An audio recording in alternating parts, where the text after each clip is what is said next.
আসসালামু আলাইকুম, কেমন আছেন সবাই? আজকে আমরা শিখব ভগ্নাংশের যোগ। চলুন তাহলে শুরু করি। এখানে দুইটি ভগ্নাংশ রয়েছে। এখানে 3 ভাগের 1 ভাগ যোগ 4 ভাগের 2 ভাগ। এখন আমাদের এটা যোগ করতে হবে। এখানে হরগুলো সমান নয়, তাই আমরা 3 এবং 4-এর লসাগু বের করব। আমরা 3 এবং 4-এর লসাগু বের করলে পাই 12, তাই আমরা এখানে 12 লিখব।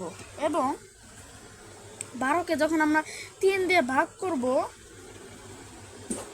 তখন আমরা পাই 4, তাই আমরা এখানে 4 লিখব। আর এখানে যোগ রয়েছে, তাই আমরা এখানে যোগ চিহ্ন দিব। তারপরে 3কে 1 দিয়ে গুণন করলে হয় 4, তাই 4-এর 4 লিখব।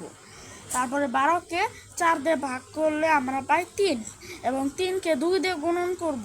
3কে 2 দিয়ে গুণন করলে আমরা পাই 6, তো এখানে আমরা 6 লিখব। এখন আমরা 4 এবং 6কে যোগ করব, আর আমরা যোগ করলে পাই 10, আর নিচে হলো 12-র 12, তাই আমাদের উত্তর হলো 12 ভাগের 10 ভাগ। এভাবে আমাদের অঙ্ক করতে হবে।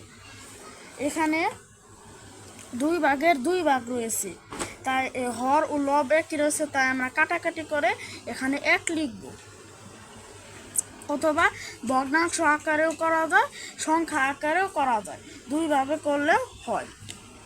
এখন যদি আমরা 1 করি, এখন আমরা 1কে হর যা রয়েছে তা দিয়ে করব, মানে বলতে যাচ্ছি 1 সমান সমান হর যা রয়েছে তাই এখানে আমরা হর আবার উপরে যা রয়েছে তাই দিয়ে দেব। মানে আমরা যোগ করার সময় পাচ্ছি 3 ভাগের 3 ভাগ যোগ 3 ভাগের 4 ভাগ।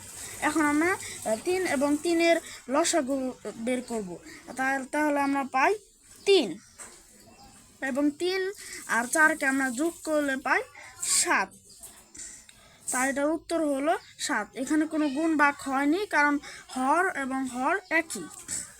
এখানে 2 ভগ্নাংশের হর আলাদা, তাই এখানে আমরা লসাগু করতে হবে।